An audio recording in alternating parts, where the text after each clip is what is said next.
This is the Ground Game Podcast, where we cover politics from the ground up. Here are your hosts, Tom LoBianco and Patrick Pfingsten.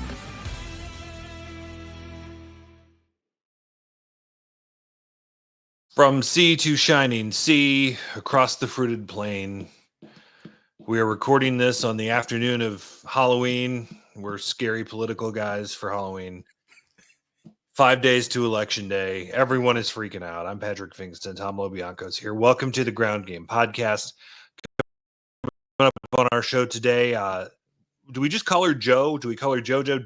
JoJo from Jersey, the internet Twitter outer celebrity? Yes, I instinctively have been going with JoJo from Jerz. She's JoJo from Jerz. Yo. Well, she'll be along later. We'll talk Trump, we'll talk the election, we'll talk abortion, of course, because reproductive rights top of her agenda in this election, and some thoughts from her there. So look forward to that conversation. And we are in, it's not even silly season, we're in stupid season. Dude, it's all garbage all the time. It's like you just loaded me up there on getting us into our topics. Let's do it. First down. All right. Garbage time. What's up? So in the Madison Square Garden rally last week, this dopey comedian who I've never heard of calls Puerto Rico a garbage island, or an island of floating garbage, or whatever the hell it was. Donald Trump comes back out and calls us, a garbage can. Mm-hmm. Biden steps in it by calling Trump supporters garbage, which seems, I don't know that he had it really all together with that, but it was there. And then Donald Trump's driving around on the tarmac of the Green Bay Airport in a Trump flag covered garbage truck, literally a garbage truck. There's a quote of him saying, like, "Do you like my garbage truck?" Sounding like my toddler, who has his little push ridey garbage truck. And he says, "I just want to drive my garbage truck." It sounded like Trump in that moment. But do you like his garbage truck? This is so freaking stupid. They wanted, that's because he wants it to be about this. He wants it to be a discussion about this, as opposed to, being the first president convicted, facing a criminal trial for the January 6th insurrection. And as we mentioned at the top here, certainly not. He doesn't want to talk at all about abortion.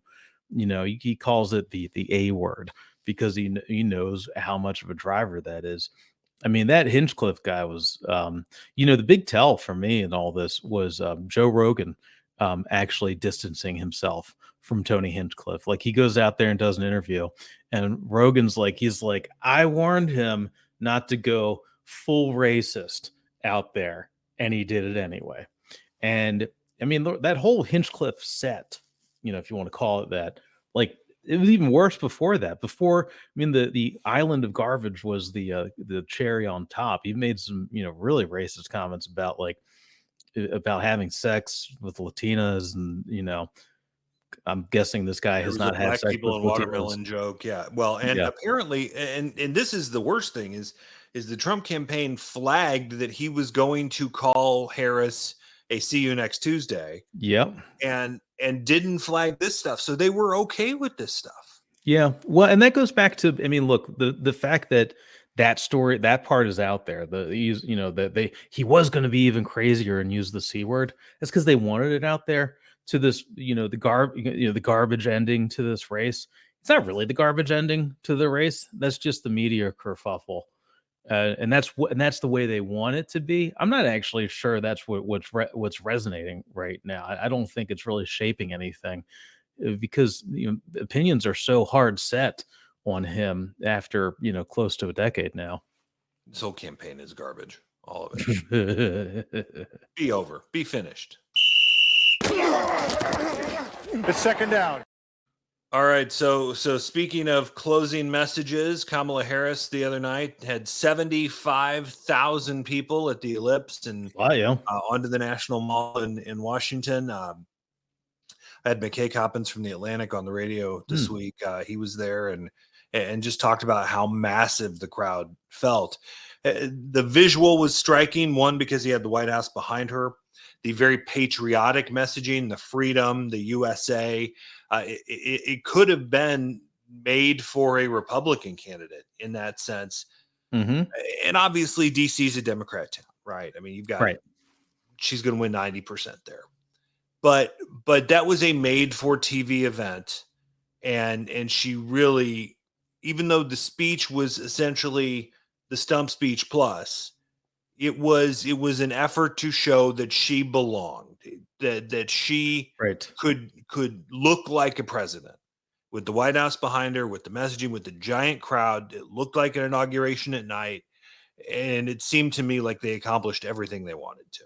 Yeah, yeah, absolutely. I mean, look, that closing argument to me really felt, almost more about the scenery, the visuals. It reminded me a lot of her opening argument in the DNC acceptance speech, where it's the framing is the first woman president. Shows her against the backdrop of the White House. I thought they did a very She's good. been avoiding that. She's been avoiding that whole Yeah, line of discussion the entire campaign, yeah, she has. which I think But is smart. which is right. You don't want to create it as a target. I mean, there's kind of a good head fake in the DC politics, press corps game of going out there and maybe this is going to be the Democrats leaning back in on January 6th the entire time. Maybe it's going to be all about the insurrection, etc. And that was kind of the write up on this beforehand. And then she goes and closes.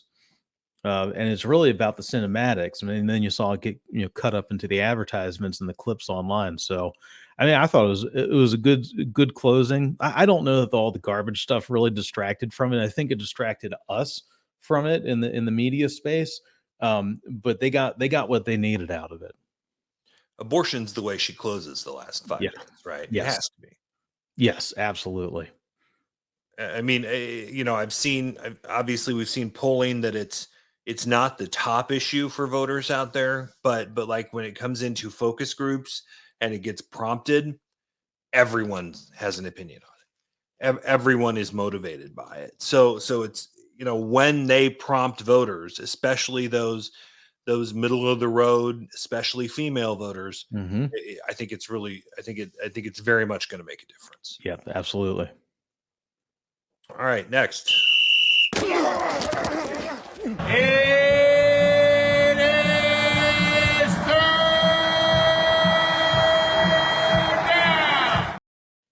Speaking of the closing message, women are going to decide the selection, Tom. Yes, 100%. Yes, I've been hearing this from my sources for weeks. I mean, if you've talked to a lot of veteran Democrats, and this has been the argument from previously the Biden campaign, now the Harris campaign, behind the scenes, is that it's Dobbs.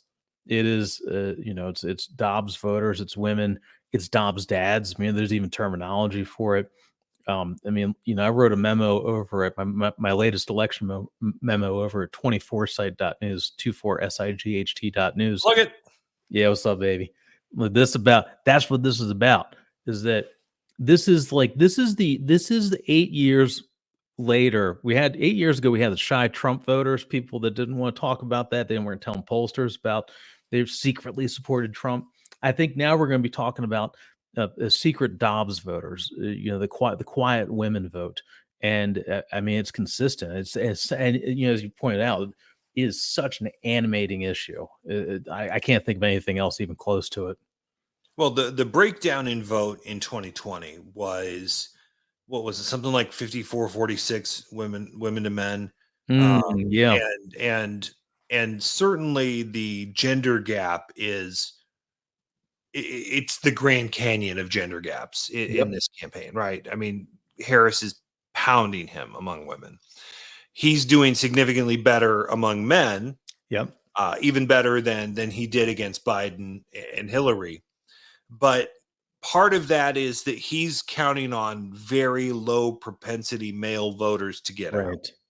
And that's a really tough strategy, because especially when your ground game has been handed to a bunch of noobs, who Backseat don't know how U-Hauls. to do this. Yeah. Charlie Kirk in his forehead, who has absolutely zero ground experience. And as we've noted in the title of the show, the ground game matters. It seems to me that if you want to be a campaign going into the final weekend, that the Harris campaign is where you want to be. Yeah. Yeah. They look a lot stronger right now. They got the right voting block for this. You don't want low print. Look at the polls. Look at the difference, and everything's very tight. But look, and this is at the margins. Look at the difference when you go to registered voters versus likely voters. She usually does better with likely voters than she does with registered voters by like a point or two. Yeah, and that's the propensity part of it too. I mean, it's just that Trump's got to get these kids out from playing Minecraft or World of Warcraft and Oh no! and out to vote, and That's World of Warcraft anymore, man. I don't know any of this stuff. I don't think I've played a video game in like 15 years. So why not? But it's certainly, dude, I don't have time for this stuff. I got like 16 jobs. But it's certainly, I mean, the female vote, if that gap continues to grow, could be the deciding factor huge. for Harris. Friggin' huge, man.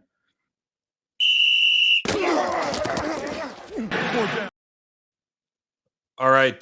So should we believe the polls? There is there's a theory out there of poll herding, that a bunch of pollsters who don't want to look like they're, even if their numbers are showing something that's an outlier, that they're afraid to put that number out there because 538 or Nate Silver are going to say, well, they're bad pollsters, so they shouldn't be included in our model. So I think that there's a concern about poll herding that is making this race maybe look tighter than it actually is. And then there's the ongoing trouble that pollsters are having in reaching the right voters. Yeah. It was 10 years ago that you could get a decent poll, specifically, and a lot of my experience was in Republican primaries. So certainly those primaries skewed very old, right? Much older. You could do that with almost exclusively landline. Ain't nobody got a landline anymore. Yeah, that's right. So how are we reaching people accurately?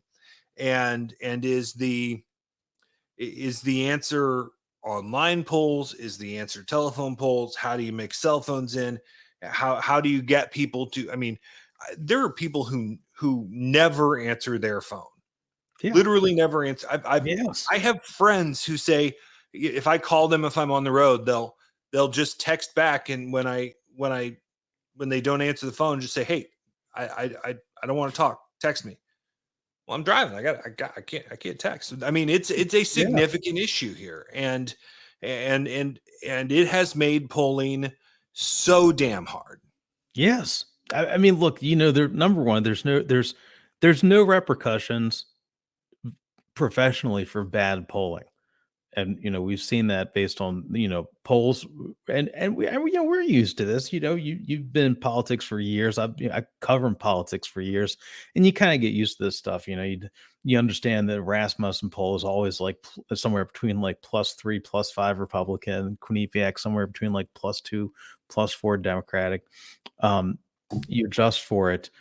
But somebody who traffics in information, what should be good and verifiable information, increasingly I'm pulling away from polls, and I do think that there has been, the aggregators are old now. That's old tech, and I mean, maybe going back to like 2008, even the aggregators, this is how meta we are right now. Even the aggregators hew one way or another. I tend to think of them. 538 tends to do a little bit better.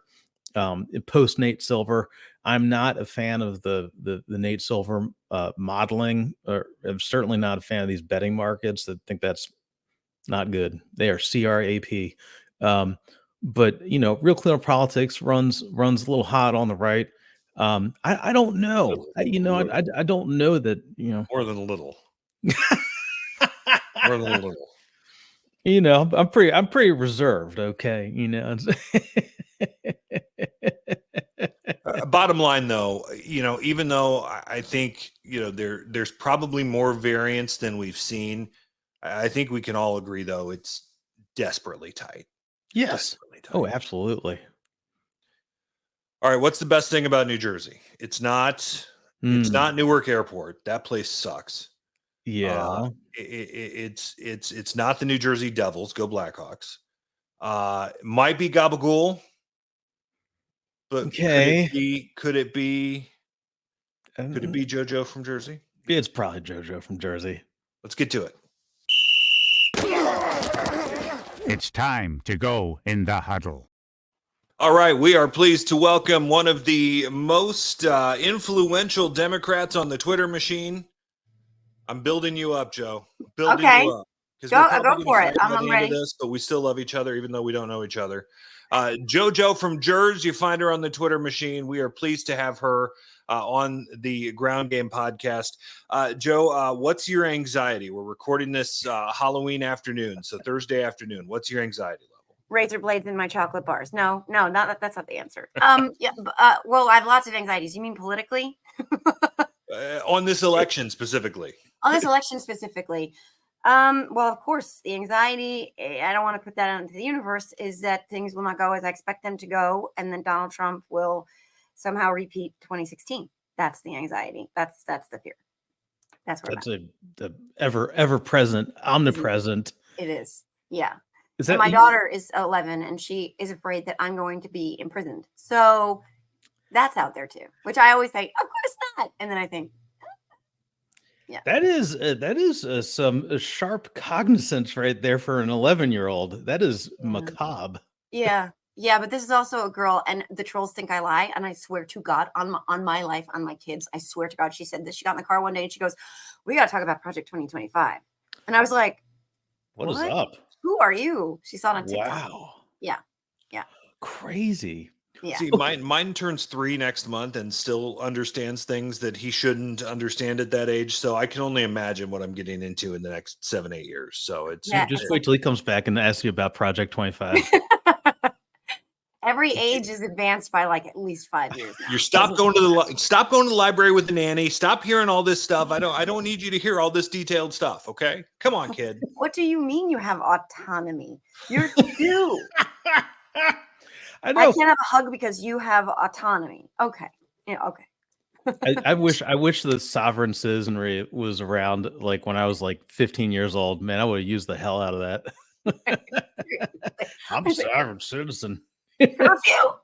All right, we're 2 minutes in and we're already off track. So we talk about this is the track here, Joe. That there's a track. That this is this election is going to be decided by women. The gender gap is huge, bigger than we've ever seen in a national election.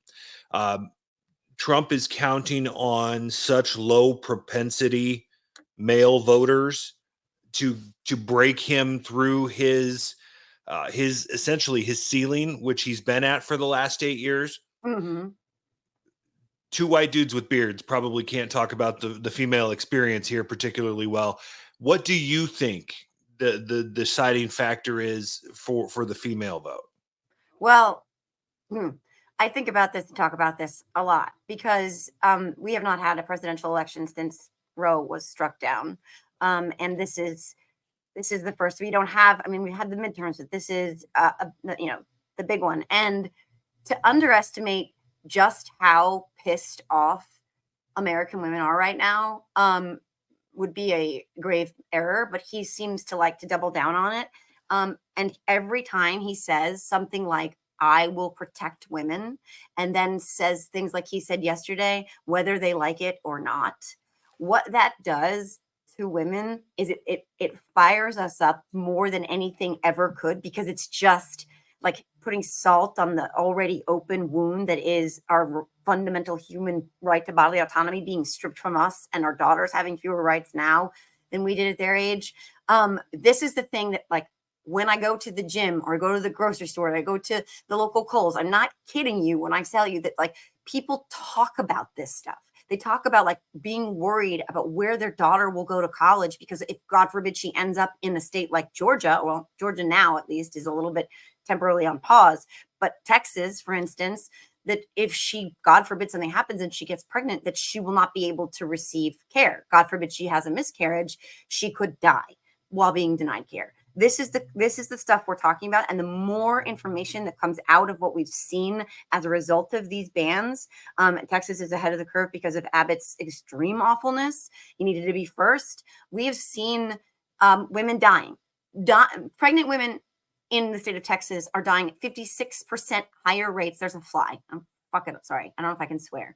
A 56% higher rate than the national than they were, and the national average is 11%, and that is because of these extreme draconian bans that are in place. And women are on fire about this, and all he keeps doing is opening his big mouth and saying he's proud of Dobbs and saying he's going to protect us, and that predatory way that he does it. And it across the board, you see every woman I talk to, regardless of politics or if they're even dialed into politics, is pissed off about this. Wow. I think that is a huge factor. You know, Joe, there's we talk a lot about what issues are driving people at the polls, and you know, so much of the cycle has been a lot of talk around the economy, immigration. You know, certainly those are top issues that play well for Republicans and this Trump Republican Party. But I mean, I feel like abortion is just such, and Dobbs and reproductive health care is such a animating issue in a way that, like, inflation, the cost of eggs and milk and bread, and you just can't even get close to. I think about it, it's unprecedented, right? This is the first time really in our history that a right has been taken from us, and it's in the state's hands is BS, frankly, because what the states are doing is forcing women like Amber Thurman and the two women who've just, the stories that have emerged from Texas, there'll be many more of these, to contend with death, to die. Those women died because in the case of the woman in Texas, it was 40 hours where she was miscarrying, and they would not do anything until there was no fetal heartbeat. And by then it was too late. So she has now an infant son or daughter that is motherless. Amber Thurman went 20 hours. She went completely septic and her organs shut down. So talking about animating, I mean, these are our lives. These are our lives that are on the line. And any woman who has ever been pregnant or anyone who's ever miscarried knows the gauntlet that it is to begin with. And now, instead of, this glowing pregnancy that, women can often feel, they're living in fear. This could be a death sentence for me. Imagine any male condition that you'd walk into the hospital with and a doctor being like, sorry, I can't help you with that because I could go to prison if I do. But that's what's happening to women and girls. Plus, and I know I don't want to throw statistics at you all day long, but these are the things that keep me up at night. In the 2 years since Dobbs, in the 14 red states that have exceptions, which is nonsense, 65,000 pregnancies resulting from rape have been reported. That's just reported in like 14 red states. And to me, that number is shocking. Abortion is going up, not down. And they're doing all of this while promising to take away our health care, essentially. Mike Johnson said it out loud yesterday. They're going to force us to have pregnancies. They're going to force us to carry on viable pregnancies to term, pregnancies from rape to term, to the detriment of our own survival, and then deny us healthcare on top of it. Like, this is a very motivating, on a human level issue, unlike, the fluctuations in price of gas or eggs. And even I would say that coupled with this is the idea of protecting democracy. I really do think that is also a huge motivator right now, because it's also the first presidential election since January 6th.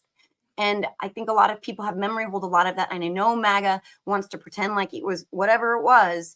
But for a lot of us, when we saw cocktail that party in the rotunda, yeah. What's that? A cocktail party in the rotunda.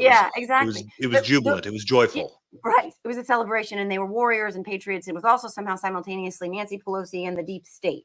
I don't know how that all works, but it somehow works. But those images will forever be seared in my mind and my heart and my soul. And I was working in education. I came home that day to pick up my kids from where they do their virtual portion, but where they were doing it. And they were watching the TV when that was on. And they were both crying.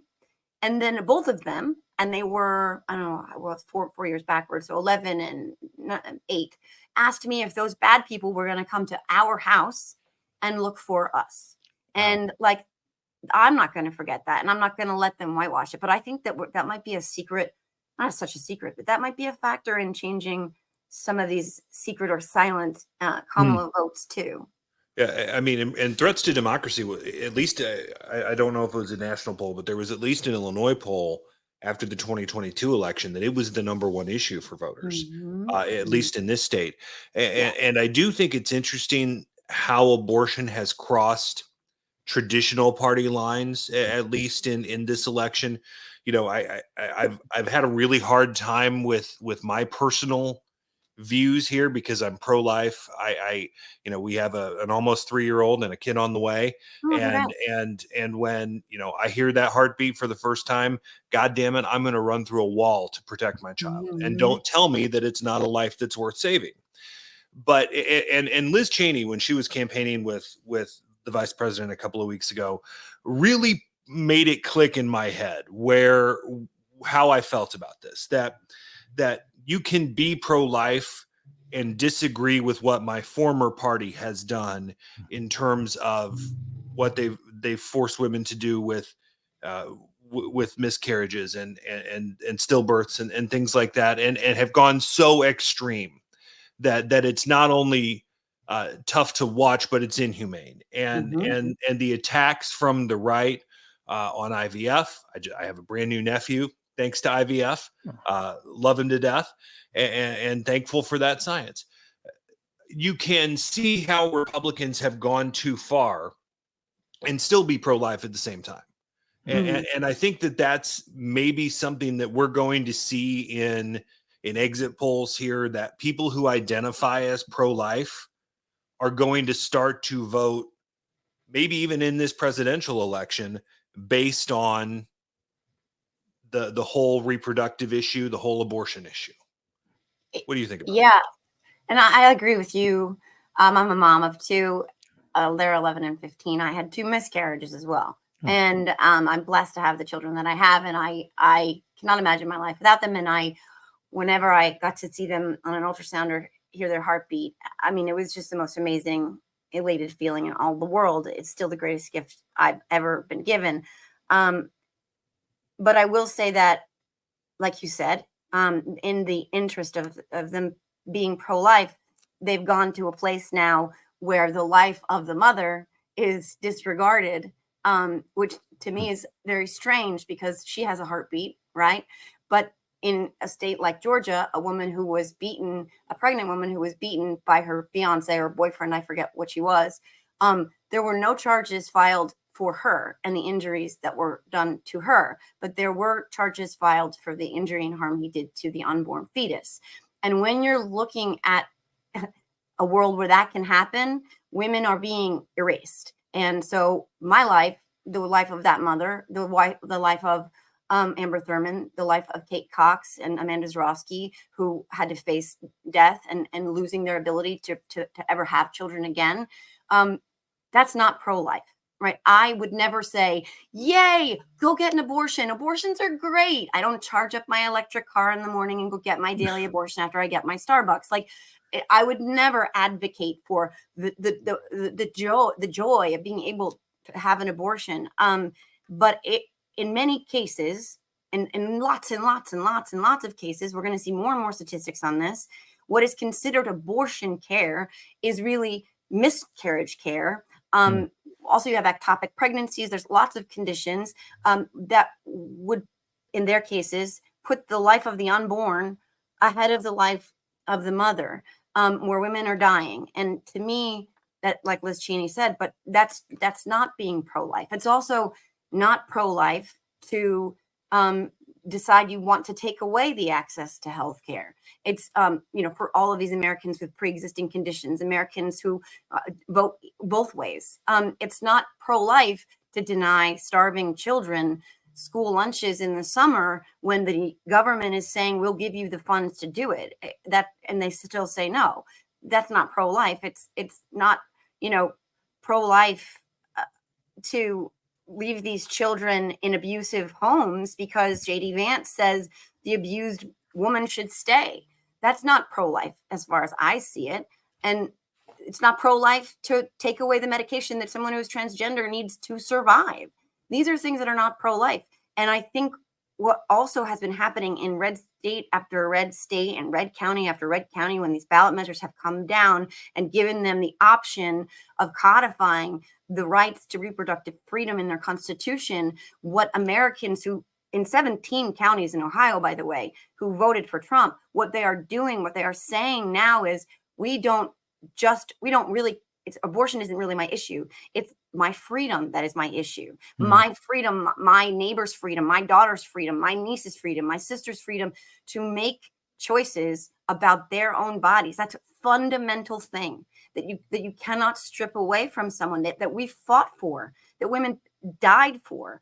And so what they're saying is, this may not be my issue, but I don't necessarily know that it won't always stay this way, that I don't know that this won't come knocking on my door if someone I love is left to die in a hospital parking lot and she cannot get the care that she needs.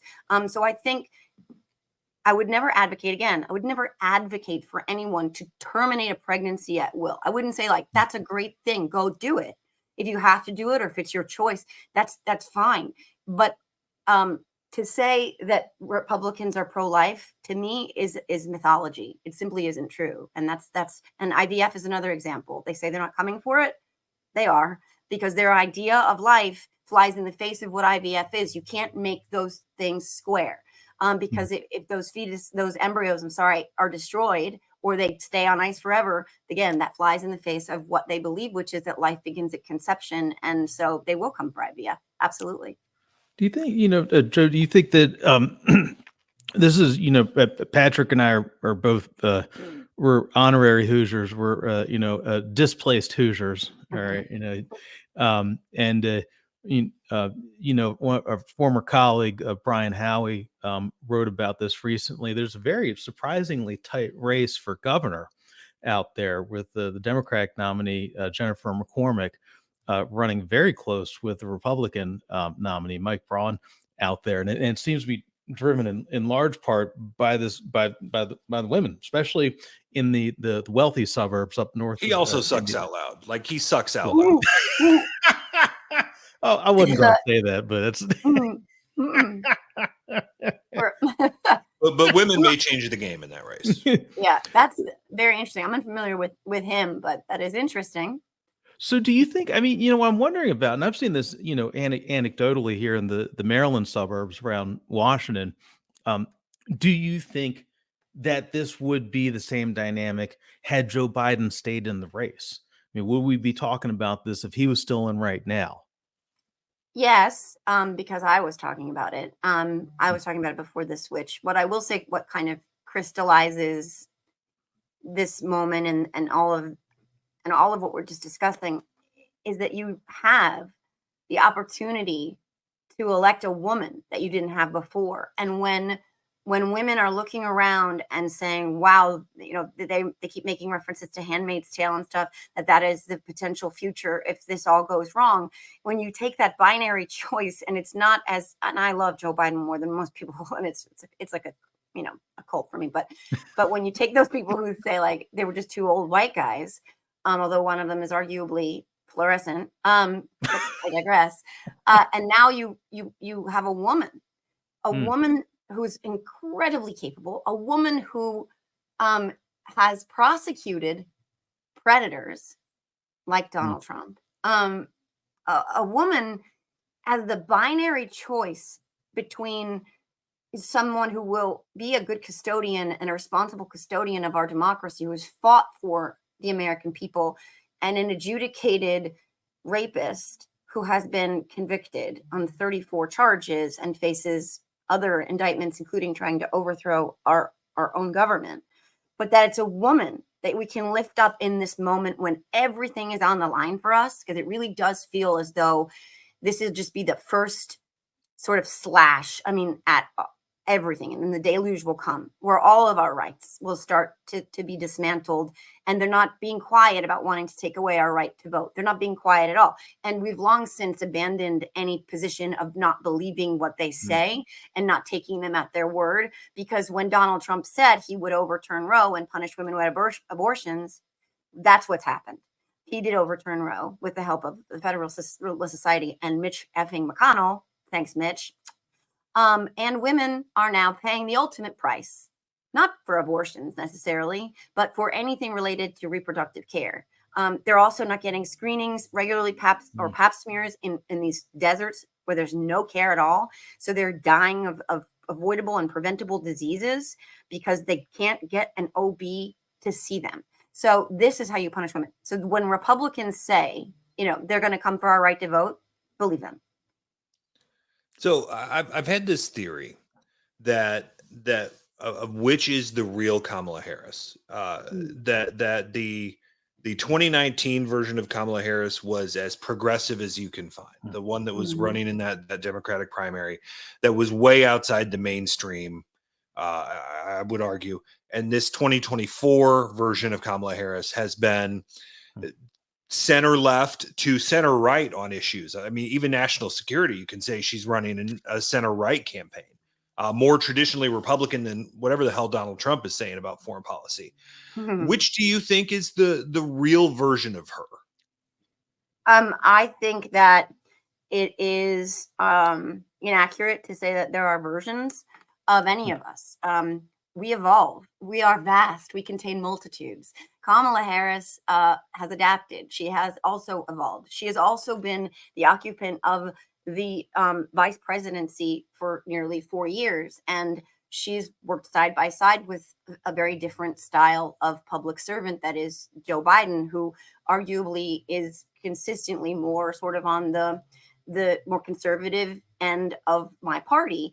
And when you see things in your life that you maybe didn't see before, the idea is that you evolve. And the idea is that your opinions, they do shift, and the nuances sort of shape them a little bit differently. And I think to hold her to any specific position or policy that she had, and to say that it's this black and white between that and now, versus, the idea that her experiences have shaped and evolved her opinions and positions and policies now, to me, that's exactly what happens when you're looking at a capable politician, capable leader. They should be able to do a few things. They should be able to admit that they didn't always have it right, even when they thought they did.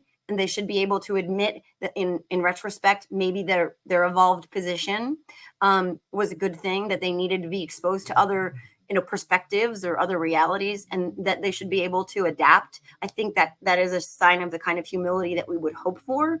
But to pin her down and say, well, no, you said this when you were running then, and now you're saying this when you are running now, without factoring in the fact that, again, we all changed. Who doesn't change is the other guy, who has never had a position or a policy of any legitimacy whatsoever. And if anything, they have de-evolved to now they're just he changes on an hourly basis. Well, there's that, and especially on abortion, but because he doesn't have a core. There's no core to that man, right? There's no core he doesn't have principles. It is all about me, me, me, me. What do I need in this moment? How can I get that? That's it. Whatever I have to say right now to get ahead, that's it.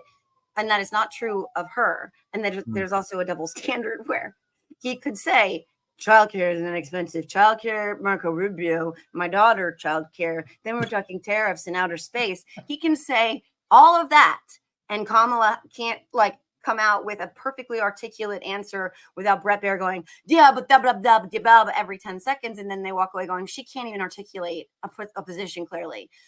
That double standard where she has to be perfect and he could be a bumbling idiot all the time, and they get held to the same standard, that infuriates me. But recently I met with my own personal congressional, it's not my personal, I don't have like a pocket congressional candidate, my district's congressional candidate. She's running against my old governor's son, Tom Kean Jr. And Sue had a position, Sue Altman, by the way, she had a position on defunding the police, which I've never said and don't subscribe to. She has admitted that she was wrong. To me, that is a position of strength. because I want people to have the kind of accountability where they can say that I was wrong. I have evolved since then. I can be wrong. Help me learn. Show me where I'm wrong legitimately. And let's do this together, because believing, you're the only answer to everything and that everything you know is inherently right, to me, that's a recipe for disaster. So I don't think there's two different versions of Kamala Harris. I understand that it's politics and that people, they message a little bit differently than in different races, depending on where we are. But again, I think that are almost 4 years in the vice presidency and witnessing the way Joe Biden does things and the way, you talk to the people and approach these issues. I think she has evolved, and I think that that's a sign of strength. Hey, Joe, you were a celebrity influencer, which is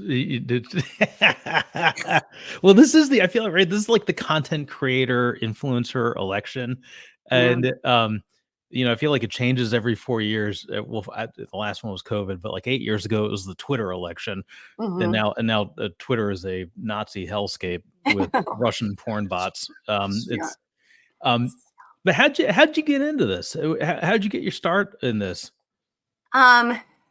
It's Donald Trump. I mean, I joke a lot, and it's not funny, but he kind of, in a weird way, saved my life. I know that sounds nuts, but he was so bad and so awful, and I was so depressed and so offline in a really bad marriage and in a really depressed place, and so disconnected from everything. I was just a mom. I love my kids with all my heart, but that was all I was, and I was in this terrible marriage, and I was losing it. Really, it was bad. It was dark. And then that motherfucker came down that escalator, and I'm watching it, and I'm like, I know Donald Trump. And when you live in New Jersey, you know all about this guy. I've seen him 100,000. You know he's a piece of shit, right? You know he's a con artist and all that stuff. And I'm watching, I was at the gym, and I'm watching. I'm like, this is hysterical. Like, this is hysterical. Like, this is funny. They come down the escalator almost like it's like, I don't like a joke. Like, it's like Austin Powers, like doing the whole like escalator bit, and Melania gets on the escalator behind him. And the whole thing was like literally out of SNL. Then he gets up there and he says this stuff about Mexicans being rapists and drug dealers. And I was like, what? Oh my God. Completely convinced that the establishment Republicans would come out and say, this guy's a joke, dismissed him whole hog. Right. So when that didn't happen, I'm looking around. I'm like, what the hell is going on? Then the primary in Iowa where Ted Cruz, he wins and he accuses him of losing. Now Ted Cruz is like out there, and he calls Ted Cruz's wife ugly. Then he does the thing with the reporter where he mocks the disabled reporter. Then the stuff with John McCain where he's like, I like heroes who aren't captured. I'm like, what's going on? And then by the time the Access Hollywood tape hit, you're forgetting the one where he was getting Ted Cruz's support while he accused Ted Cruz's dad of killing Kennedy. Well, that too. Well, yeah. All the crazy shit. And you're completely right that as someone on the right, we didn't take him seriously. Right. Until way too late. Way too late. And then by the time we get to the Access Hollywood tape, I call my friend. I'm like, well, this is it. It's over. He's done. He's toast. He just bragged about grabbing women by their privates. No way the establishment Republicans are staying on board. I'm talking to my own siblings who are diehard Republicans. They hate him. No way is this guy going to win. They got to get rid of him. A couple people come out with a couple lukewarm things. He does the locker room talk thing. They're like, that's enough. And then they leak the DNC stuff, and it's gone. It's over. And I'm like, oh no. If that wasn't the red line, there's not a red line. So whenever he would hit a new awfulness, a new low, something in me would come online more and more and more. And what I realized through therapy and a lot of distance is like fighting against him, standing up against him was some sort of tool or mechanism I was using psychologically to stand up for myself in a world where I was feeling like I didn't have any reason to live anymore, where I felt like I had abandoned who I was and didn't have my voice anymore. Finding my voice and attacking Trump was cathartic in healing on the personal side of my life and helped me get my voice again personally in my real life. And so what happened was I decided after the election, when I stopped crying, which was sometime in January, that I was like, I can't go to my Facebook anymore because my Facebook feed is full of Trumpers. They had literal parties on the school front yards after the election. And I was like, okay, I can't do this. This is bad. What's this Twitter thing all about? I just want to yell. I just want to tell him he has old balls. I want to go onto Twitter and I want to tell him he's gross. And the two first things I ever said were, I'm sorry you have to see yourself naked. And you have old balls. And I think I had a spelling error in one of them, a really bad one, and I didn't care. And then I was like, ooh, that felt good. And then I was like, what is this Twitter thing? And I was like, oh, messing around. I'm like, oh my God, Molly Jong Fast. And who's she? She sounds like me. Who's this Volatile Mermaid? She sounds like me. And then I was like, oh, hold on. These are my people. I have people. There are people out there. I'm not crazy. And every day, I was still in my marriage. Every day I got to use my voice to stand up to him a little bit more. I found my voice inside myself in real life. So I just leaned into it, and eventually my marriage was over. I was on my own. We were dealing with COVID and contending with this new world. And I realized, like, maybe this is something I can do. Maybe there's a reason for all of this. Maybe I can try to use my voice to actually impact change and make a difference in the world. And I was a paraprofessional at the time, making like $14 an hour, and couldn't afford to feed my kids. I couldn't afford to house my kids.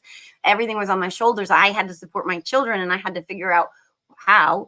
And someone was like, well, you should try to make a living using your voice online. And I was like, nobody's gonna want me.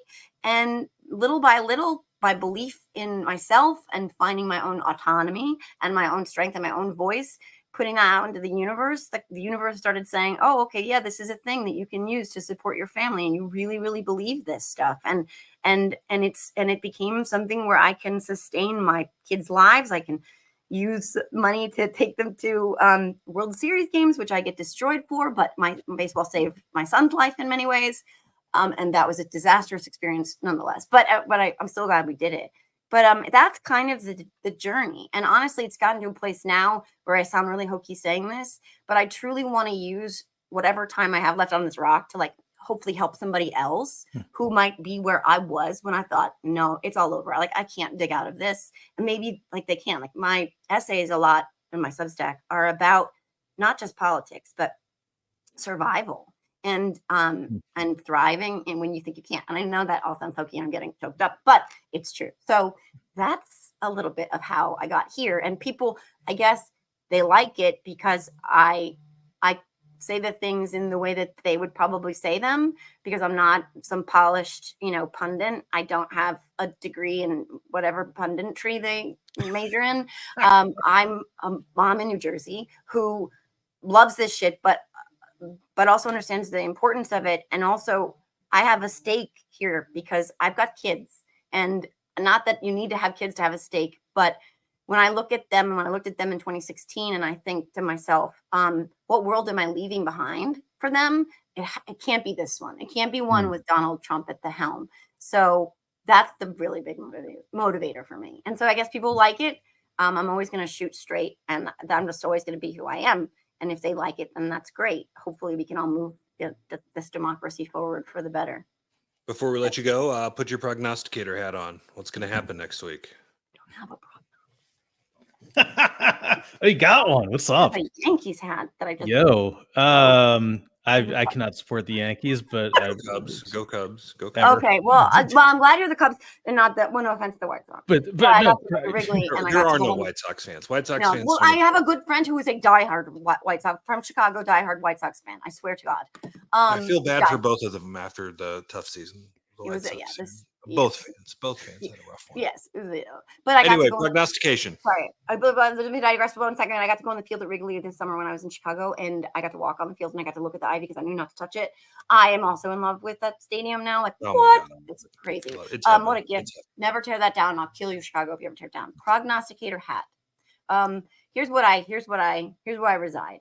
I don't see the utility in myself putting any legitimacy toward the idea of the reality that we talked about at the top. When I say that I'm anxious about that, I don't actually think about Trump winning, because what I believe fundamentally to be true, and what I believed in 2020, what I believed in 2016, we'll just put a pin in that. I still believe it's true. I still believe that the right thing will happen, that right will prevail, as it did in 2020 and in large measure in 2022. I have a lot of faith in the American people. I don't believe that the majority of us want the vitriol, want the chaos, want the division, want the hatred, want the silos. I believe that we all want the same things, which is to not ever have to think about a lot of this stuff. And I think that, again, in those red states with the ballot measures where you looked at democracy prevailing and people voted their conscience, I'm putting all of my energy into believing that this election will go the right way. And by the right way, I mean democracy forward and not taking us back in time with a wannabe autocrat. So that's I don't want to call it a prediction, but that's just where I'm residing and have resided in past elections. And I feel like that's the best place for me to be. And I'm not really good at predictions because I'm a Yankees fan and I thought we'd take it in 5. All right, she's the best. JoJo from Jerz on the Twitter machine. Go follow her if you don't already. Thanks for taking time. Appreciate your positive outlook on all of this, and I guess we'll all know soon enough, won't we? Hopefully. Well, thank you guys so much for having me. This was a lot of fun. Thank you. Thank you. It's time for the second half. All right. Well, we're far more into like the fourth quarter than the second half after that marathon conversation, but we enjoyed it. She's awesome. I don't agree with her on nearly anything in policy, but I like her, and that's all that matters. That's what pro-democracy coalition looks like. That's true. I mean, remember, we're talking about a coalition of the Cheneys to Bernie Sanders at this point, and that is the anti-Trump coalition, and that's anti-Trump may be one of the largest political coalitions we've ever seen in this country. It is politically astounding. I've never seen anything like it. All right. So our Q&A first, how on earth is this thing so close? Kamala Harris has moderated herself and Trump has acted like a psychopath. What gives? Dude, I think Trump is disco. I wrote that in one of my campaign memos a couple of days ago. I think it's over. I think it's played out. And I think we're going to see that next week. I mean, I don't think it's played out. Yeah, I think we're this close to him winning. Really? If you I put a thing in my newsletter this week where I talked to a whole bunch of Republican and Democrat insiders, just kind of got their anonymous takes so that they could actually speak freely. Republicans are so goddamn confident right now. It's one that lays the groundwork for them trying to overturn the election and believe that Kamala Harris isn't legitimate. But there is a significant belief out there that Trump can and will win this thing, and that Harris has run a shitty campaign. Interesting. I don't think so. I think she is clearly a better candidate. Yeah, he's just Teflon with a certain crowd. I mean, yeah. But with the media too. I mean, he's been getting such a pass on so many of these. I mean, the thing that actually sticks, this Puerto Rico thing, is something he never even said. That's the wild part of this. It's not even some crazy shit that came out of his mouth. I don't know, man. It feels to me like, maybe I'm, too much inside a certain bubble, but it's been 10 years. The American culture, when he came up in 2016, and this is all very anecdotal, but I think a lot about the rallies. All right. When he was coming up in 16, those rallies were electric and often not in a good way if you're a reporter. I mean, a number of reporters got attacked. I saw, for years it used to be that, Republicans and conservatives would be like, haha, we hate the media, the old Rush Limbaugh stuff. It changed when the person at the top of the pyramid started being like, yeah, go get them. But the energy, that raw energy, it's not, as a reporter, it's not for me to say, what's good, bad, or otherwise, to report on what's going on. That energy was there and it was electric in that world in 2016. Now the energy is gone. And I don't know, exactly how that translates at the polls, but there's just not a lot of energy with him right now. He just does not have that raw, frenetic energy that he used to. Speaking of the Puerto Rico thing, our next question is, how does the Puerto Rico comment put Rick Scott in jeopardy? Yes. I mean, he was one of the first people to respond to this thing. look at who that saw they put out the old RNC spokeswoman Danielle Alvarez out there. I mean, the response came immediately, and also to consider how much of Trump's own campaign operation is Florida, and specifically South Florida. I think they understood that. Look, it got Bad Bunny off the bench to endorse Harris, and even got Nicky Jam to revoke his endorsement of Trump. That was pretty astounding. I know who Bad Bunny is. I have no idea who the other one is. I had to Google him earlier. Okay. Yeah, I don't know that it matters that much. I mean, that's I don't. I mean, it's the same thing as we talked about with Pennsylvania. That if there's a number of low propensity Puerto Rican voters in Pennsylvania that weren't going to come out, that may come out, then that can certainly flip that state, especially where it's razor tight in Pennsylvania. There are more Puerto Rican voters in Florida. There's a bigger gap between Scott and Murcaso Powell. Murcaso Powell. I don't know. Yeah, the former rep down there. It's a harder gap to close. Yeah. And there are already more built-in Puerto Rican voters that are going to be more likely Democrat voters there anyway. I think it tends to matter more in Pennsylvania than it does in Florida, which may be a hot take. No, I'm with you there. It's tight margin, and that is a demographic where he was eating into the old 2020 Democratic lead. It could potentially reverse it. Yeah. All right. So Monday night, we are going to do a live stream, 9:00 Eastern, 8:00 Central. I will have been traversing the plains for the 4 days before that, so I might need whiskey by the time we get. There'll be some bourbon around here, believe it. But we hope you join us. Best way, subscribe to us on YouTube. Yes. It'll pop up there. Follow us on Twitter. It'll pop up on there. That's @ground_game_pod. We'll put it out on our pages, and I'm sure like 24/7 we'll put a blast out and all that stuff. But come hang out with us, get in the chat, and air your grievances and anxieties, and we can all get through it together. It'll be your last chance to just kind of let it all hang out before the polls open on Tuesday morning. Let it rip. You can drink with us too. Yeah.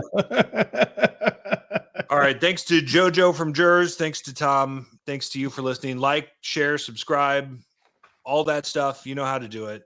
You're better at that than I am. Just go do it. You know how to find it. Do it, y'all. We'll talk to you Monday night for a live stream, and then we'll get a podcast out. Even if it's just our reaction Wednesday, we'll get something out for you right after the election as well. Thanks so much for watching, listening, however you find us. We'll talk to you next time on The Ground Game. Peace, y'all.